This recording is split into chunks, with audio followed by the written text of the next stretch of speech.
It looks like it's set to, at least, because we started off bumpy. And now the year-to-date gains for the Dow Jones, 8.8%, not bad. S&P 500 up 13. The NASDAQ lagging a little bit, but still having a pretty strong Biotech has been a trouble spot toward the end of the year, but clearly people are trying to chase a few things, including some of these retailers. These numbers out of the International Council of Shopping Centers, looking at the holiday shopping season, they're talking the best sales growth in about 3 years. And we know how tepid the consumer's been, so I'm not saying it's off to the races immediately, but that's directionally the way you want to go.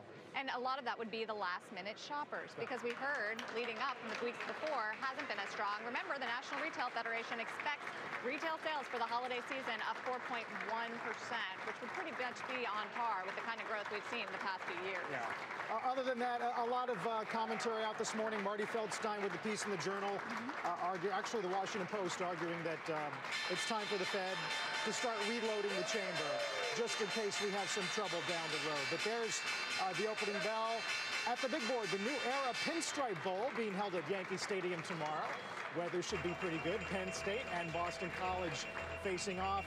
Over at the NASDAQ, the off-Broadway play Going Once, Laughing Twice, a parody of the art auction world. Are they doing a cheer?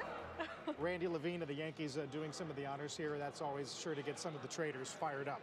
They love it when athletes come. Almost as much as when the Victoria's Secret models come, the Angels.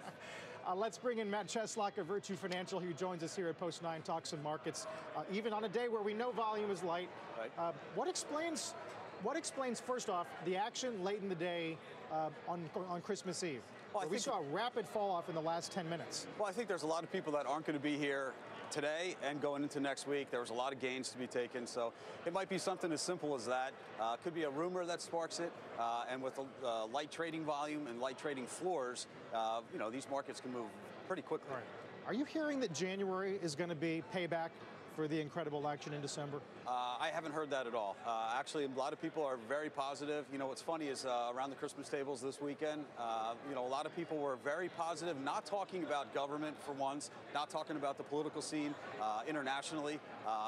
Actually, everyone was pretty optimistic about the markets in a quiet way, which is good. I was going to say, isn't that a bad sign when everybody is optimistic and there's nothing to worry about? Because one of the hallmarks of this entire rally since March 09 has been climbing the wall of worry. Yeah, I think a lot of people are, quietly optimistic for the market, and that is good.